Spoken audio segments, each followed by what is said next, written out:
YouTubers. Who are the YouTubers? YouTube keklem the jail dam nangli believe ma. Nangli believe le that the but YouTubers YouTube keklem tum jail kidam nang ta dolo because of giving wrong information, wrong video lapen ke stealing someone else's video. Laso pena jok jail kidam nang tum ta dopik lo. Assam richest YouTuber Mustafizur Rahman arrested on charge of using minor in his video.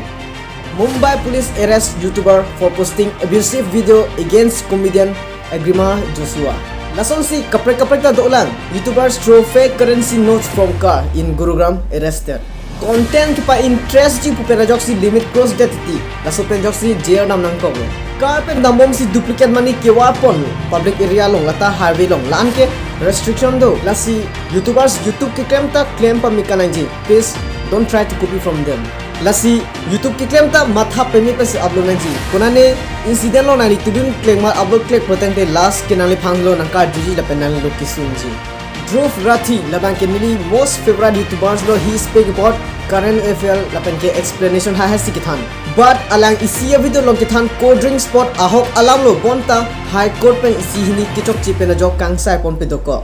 Lapen ke pinangan karbi YouTubers tum bang video si re-upload dun atum dopik. Nasi rada bang ke cyber crime si bang jupo. Without permission of pin basi nangli video upload click potang te they can file against you FIR. Olas bang ke nangli jail donang ko pukalte fine pinang ko pula bang ke.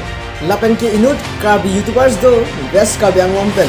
Thumbnail bang ke photo sexy lapen ke viral video sik upload. Bonta apu aro video bang ke karbi cultural lahai posi upload lo. Nasi lada bang ke mo adai chipinang ko ke karbi cultural society tunglong.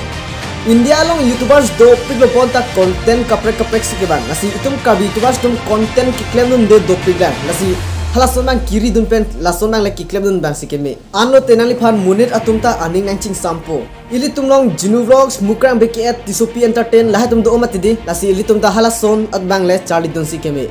Lasi for the conclusion of this video nanglitum video upload pustame exam project danger video bang kelai tum upload desi keme. Konane viral video theglong long ma upload click labang ke monali last ke kisung phoda ta hello nangli ke upload bang si.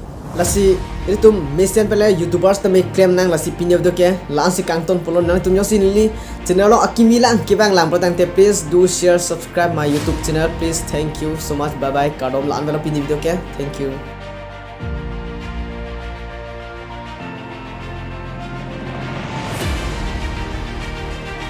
Okay, isi kepacini alam the most of them are asking my contact number in the comment section. So, lasi ladak bang kini yang pitek los nang tumyo si Facebook do putang te Klarbong good life pu search non hadang WhatsApp button technology lasi ladak pen en ponon ala terang tun phan kipisi kinang ji mane phan message nang pinon la pen nang ching kinon nang konon lasi esme apor an pen nang tum phan nang phan pon pon lasi hadak pele ning number en ponon to tang te pni ke an hello bye bye.